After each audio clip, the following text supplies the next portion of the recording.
Gunnar in the house, back with another bang on video. Well, ladies and gentlemen, here's an unbelievable news for you guys. Thomas Partey could make a move to Arsenal as the Premier League is the best in the world. That is, according to his Ghanaian teammate Kasim Nuhu. Well, the midfielder international's colleague believes there is little difference between the stature of Atleti and Arsenal, and therefore a move to North London would represent a step up in swapping La Liga for English top flight. He says Atletico Madrid is a very good club, so he is playing one of the biggest clubs in the world, and Arsenal are also one of the biggest. For me, it is his decision because playing for Atletico Madrid is the same as playing for Arsenal. The two teams always make the same category in the league, fighting for the third and fourth place to play in the Champions League. But as we all know, the Premier League is the best league in the world. So if he joins Arsenal, I will be happy for him. But that is really huge. That's the biggest hint that we could get.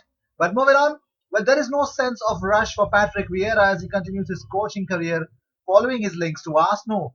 The 43-year-old Frenchman says, I really don't know what the future will be, but doing this job, it was like being a player. I want to play at a high level. I wanted to play for the national team. I wanted to go to the World Cup. I wanted to play with the best players. And there's no doubt that as a coach, I have the same kind of ambition. I will want to manage a team that will have a chance to win the Champions League, to play in the Champions League competition. But at the moment, honestly, right here at Nice, I'm in the perfect place. Well, moving on, Dani Ceballos should utilize Mikel Arteta's vast knowledge of the Spanish and English games to better adapt to the Premier League, says Felipe Senderos. He says it's never easy to adapt to English football, but if you do, or if you are to do it, then the best possible coach is Mikel Arteta. I think it's little. I think it's quite overhyped. I would really like to see the complete impact of Mikel Arteta on Arsenal. But before that, I really don't want to make any more comments. Mayor of London Sadiq Khan believes that it is still too early to see Premier League football return to the capital. He says a spokesperson of Khan said Sadiq is extremely keen for the Premier League and the professional sport in general to resume. However, with the country still in the grips of this crisis and hundreds of people dying every day, he believes that it is too early to be discussing the resumption of the Premier League and the top flight sport in the capital. As a Liverpool fan, Sadiq of course wants the Premier League to return, but it can only happen when it is safe to do so, and it cannot place any extra burden on the NHS and emergency services.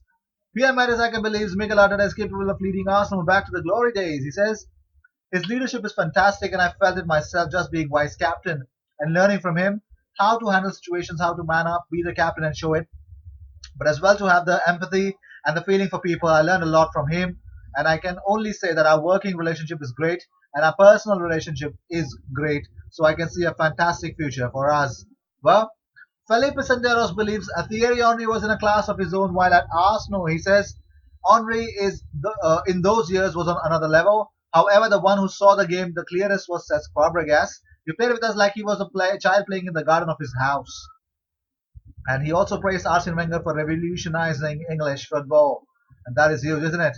Well, the Irish teenager, remember, who actually sent lewd and very offensive messages to Ian Wright on Instagram while he has handed himself into the police after Ian Wright shared the images of racist abuse he had suffered on Instagram. And that is really huge. Moving on. Well, in recent days, there have been rumors that Arsenal have been offered Mauro Icardi in a swap deal with Pierre-Emerick Aubameyang. Icardi's wife posted an Instagram story of his son wearing an Arsenal shirt, but do not worry about it because the kid wears a different shirt every day. It now seems that one does not need to make or draw any conclusions from it. Moving on, one of the Premier League's top six sides are among the clubs concerned that their squad will be weakened should football resume, with at least two of their players having told teammates they do not want to play. Chelsea also believe that they are close in landing Manchester United starlet Angel Gomez. Denis Suarez went on saying, people started asking what's going on with Denis. He has arrived, but he isn't playing.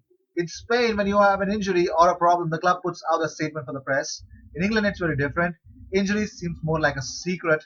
There is more mystery. I've actually felt it. Yes, I actually have experienced it as well. So yes, I think I could believe that. Well, moving on. Arsenal target Orkun Kokcu could cost significantly less than £23 million in the summer transfer window, according to Feyenoord chief Marco Kovermans, due to the COVID-19 crisis, and that is exactly what the thing is all about. Well, as long as the Premier League is played out or suspended, whatever it is, when this whole thing of the obsession of playing this season out ends, and we actually call out the season or we play the whole season, when the transfer window starts, that is the exact time when we'll come to know exactly what the ground reality is. But moving on, well, senior club figures fear league will not be played to a conclusion, and some suggesting only playoff fixtures be played. Club staff are messaging journalists for insight into what might happen next, and I really don't know. It's really interesting to see how the Chiefs will react to it.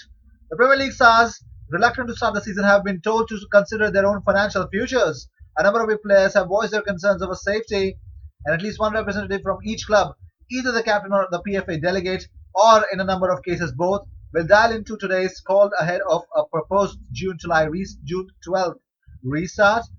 Well, a PFA source said, "We all want to play again if it is safe, but have a duty to express our concerns, and the players will express theirs." Sean Dyche reckons going to the supermarket is more dangerous for footballers than going to their job. He says the protocols will be really stringent to make sure it's as safe as it can be. Ironically, the players can then go down to the supermarket and mix with 400 people they have never met in a confined area. People say, why aren't footballers treated like everyone else? Then we go, okay, let's treat them like everyone else. Why have we got to train, say, 12 feet apart when you can then go to Tesco and stand 6 feet apart and from people who have not been tested yet? That's weird. Surely? He makes a good point, Sean Dyche. Very good point. But moving on, Squadron Mustafi thought you might like his cartoonized version, so here's a picture that you might enjoy. Moving on, the Premier League stars. Um, the rules of Bundesliga games: number one, goal celebrations with elbow or feet, masks for everyone on the bench, no handshakes, hugging, or spitting, no mascots inside the stadium. Well, these were the news of the day. I hope you enjoyed whatever came your way. Please help me reach 4,000 subscribers if you can. If you're watching my content, if you still haven't subscribed to my channel, I don't understand why, if you're an Arsenal fan, why you should not watch my content, why you should not subscribe to me. I really don't understand the logic behind that. You should, and I believe you would. And I will see you in my next video. Until then, cheers, and don't forget to subscribe.